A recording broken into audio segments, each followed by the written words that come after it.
Donald Pugsley. My dad was a bomber pilot in World War II. He saw combat over Japan. And, you know, guys that collect baseball cards, I'd collect airplane fighter cards. I was like in college, I hated college, and at my age, you're either in college, in jail, or in the Army, or in Canada. And I didn't want to go to Canada, I didn't want to go to jail, and I didn't want to go to college, so that left the military. Vietnam was starting to become a political issue when I chose to go into the Army. It was not the intense political issue it became, but it's definitely starting to, like I saw protests, small but loud, on the Iowa campus, and at that time I really didn't pay too much attention to the politics of the situation. They had started to massage the training program to reflect what we would be doing in Vietnam, but they hadn't flat out completely crossed over to that. That's one of my complaints with the Army, was that they were fighting World War II, training for World War II, and fighting Vietnam. So, well, that's when I joined Special Forces. I was a Green Beret, and I wasn't one of the original Green Berets, but I was still an early Green Beret.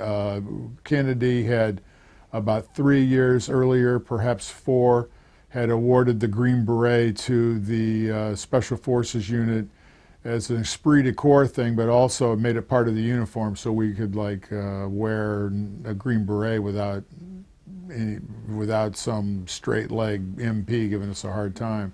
And so I went to a recruiting meeting where there was about 15 guys from all over the post, other training companies, etc. About 15 guys, and it was a Green Beret recruiter that talked to us, and he gave us a lot of hoorah stuff, and but said that if you want to take the test, this is the time to step forward, and we'll get your name and number, and we'll bring you down for a series of tests.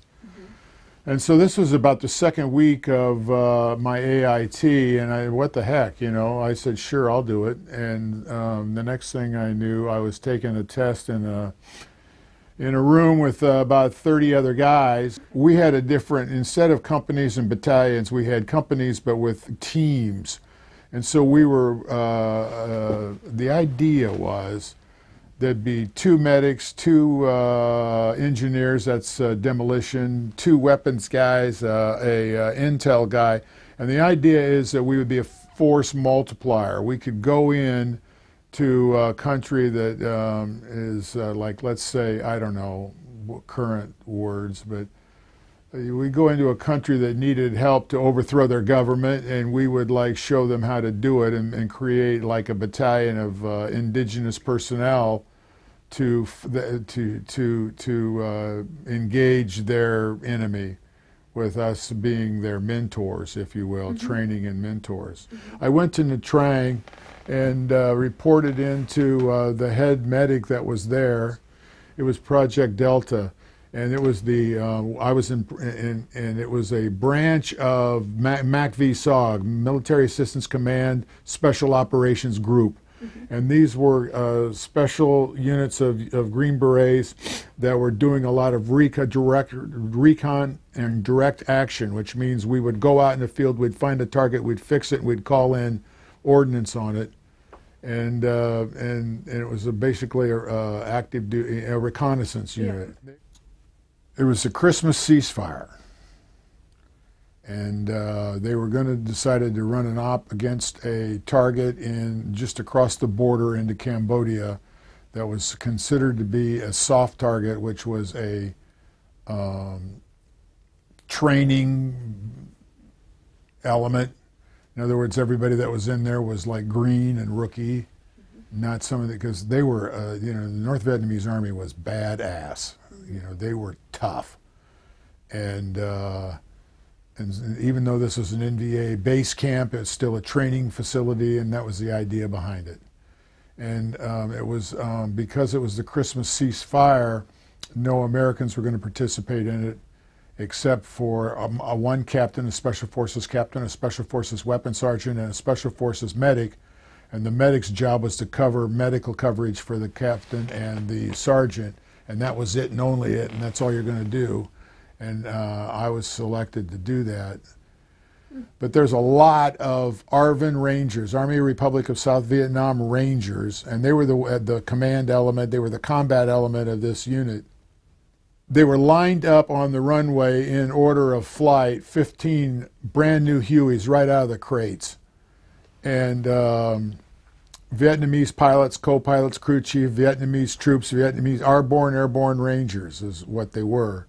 I'd never really been in a combat operation in a chopper, and I said to him, could I go in with Bird 7, with Bird 5 with Voight, or Bird 1 with you, because I really never done this before. And he said, no, because if we do that, and the bird goes down, I've lost 2 Americans instead of 1.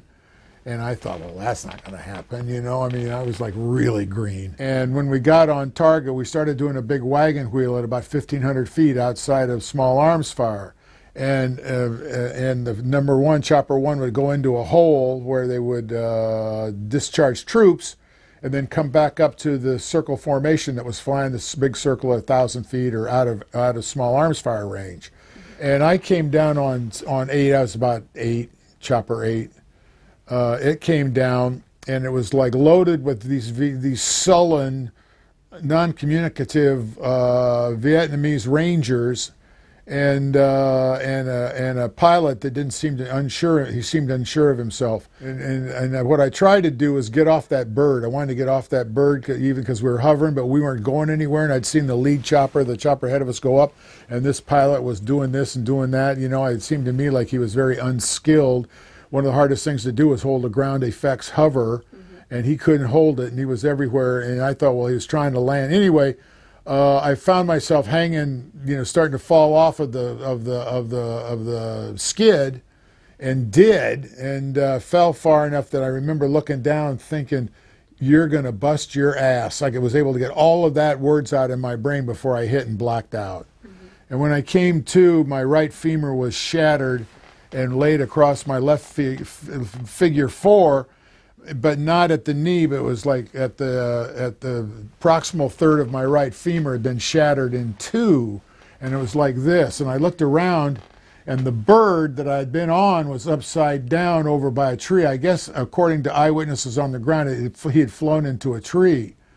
But anyway, he was upside down, and there was all these little feet sticking out from underneath it of people he'd landed on that were on the ground ahead of him, upside down. And the bird was, the engine was screaming really loud, and there was a trickle of aviation fuel going by me because I was downhill from it. And I looked around, and I was really dazed and confused, as you could imagine, and realized what was going on. That I was down, the bird was down, there was a lot of like scattered bodies everywhere. As it turned out, about approximately 13 people died, of which I was the only survivor. Now, there was 2 others that were breathing still, you know, but they died that night. As we thought we'd been shot down at the time, it turned out we didn't. It was pilot error. He flew into the tree. And a lot of chaos, people running around. And a Vietnamese, you know, ran by me. He had a radio on his back, and I grabbed him and pulled him down, and I said, American Dowie on your radio," which is American captain. So he gets me Sergeant Voight, and Sergeant Voight, this is Sergeant Pugsley, and I'm Specialist Pugsley, and I'm over here on the other, you know, and I got a busted leg, and my bird went down. And he said, in that chopper crash, and he said, "Well, they told me there's no Americans on that bird." And I said, "Well, I got a broken leg to prove that I was on it, and I could use some help over here." And he said, "Oh, shit, and I'll be over there to get it, help you out." So while I waited for him to give me a hand, my leg was like figure 4 across my right leg over my left leg, only it was at the fracture site, so it was grotesque deformity, we call it in medicine. And I reached out with my hand, grabbed the pant leg, and you know, just bit the bullet and picked it up, swung it around and set it down. I could feel the femur just grind away, and took belts off of 2 indige that were near me where I could reach out. I really couldn't move, but I pulled, you know, the belts off of them and my belt, and then I belted my good leg to my bad leg, or my bad leg to my good leg. And about that time, Voight shows up. and the bird is still just screaming. And I said, "Thank you know, Sarge," and he started to pull me out of the way. He said, and then he stopped and turned, and he hit the dirt, and he said, "Listen, if that explodes, it's going to take us out. If we're standing up, our only hope is that we get down as low as we can get down, and if it goes, it'll go over us maybe, but we can't be I can't be standing. You get the picture." And the bird was really screaming really loud, and all of a sudden it just stopped. The turbine stopped. Either ran out of fuel because the fuel was spilling out all over it, or it just blew up internally or whatever. But it just stopped. And now you could hear the monkeys chattering, you could hear the birds squawking, you could hear the Vietnamese chattering away with each other. And Sergeant Voigt looked at me and said, "Somebody up there sure does like us." Medevac came out and picked us up. I had been body casted at Pleiku, body casted. They don't really do it so much anymore, but I had plaster running from my right ankle all the way up to my nipple line, and from my left knee all the way up to my nipple line. So I was essentially in a body cast in order to stabilize that fracture. Then from Pleiku, I went to Cameron Bay, and from Cameron Bay, I went on a medevac to Osaka, Japan, an American Army base there. And they took off the plaster cast and put a pin in, what's called a Trishner pin, inside my femur. And then I was flown to Fort Riley, Kansas, where I did all my rehab. And they had a deal there that if you get discharged from rehab with less than 6 months to go, then we'll give you an early out and you can get out of the Army. And believe me, by this time I'd had enough of the Army. I thought, well, maybe I wanted to make it in showbiz, and so I went to Los Angeles in 77, 78. I found out that there was a Special Forces Reserve company in Southern California. Actually, there's two, one in San Diego and one in Los Alamitos, California. And it turns out that one of the team sergeants down there was a buddy of mine from when Phase 2. I'd seen him, I knew him from Phase 2. And he was now a captain, but I didn't miss it. So, I still was pursuing this Hollywood dream. And Purcell, and I saw Captain Purcell, and when I met him, and like he remembered me, and we put it together for me to come back in a reserve capacity. I was in the Reserve Special Forces for about 19 years, and their AO, area of operation, was the Korea border, DMZ. And we would go over, every year, we would send over troops to link up with the Korea Special Forces, and we would tell them about how we did things, and they'd show us how they did things.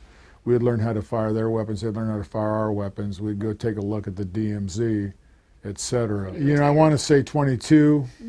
I got my 20-year letter, and then I stayed in a little bit longer. As a sergeant major, I stayed in till my duty assignment was expired, and then I decided to get on out. I did it more. It was my pleasure. It was my honor to do it, and the fact that I liked it helped out a lot more too. The other day we were out in the bike path. My wife and I were out in the bike path riding our bicycles, and there's an area there that had to be portaged. You put the bike on your shoulder, whatever. And we ran into some people that I have no idea who they are coming up over the other side. And I had on a U.S. Army sweatshirt, not Special Forces. I kind of keep that down low, but U.S. Army. And we exchanged information about how bad the water was, et cetera, et cetera, et cetera. And she said, thank you for your service. And, and like, man, when I got back from Nam, it was like I got spit on in the O'Hare airport. And it's just how things have changed so drastically for the better that I think that, that I want to make sure that everyone knows how much I appreciate it.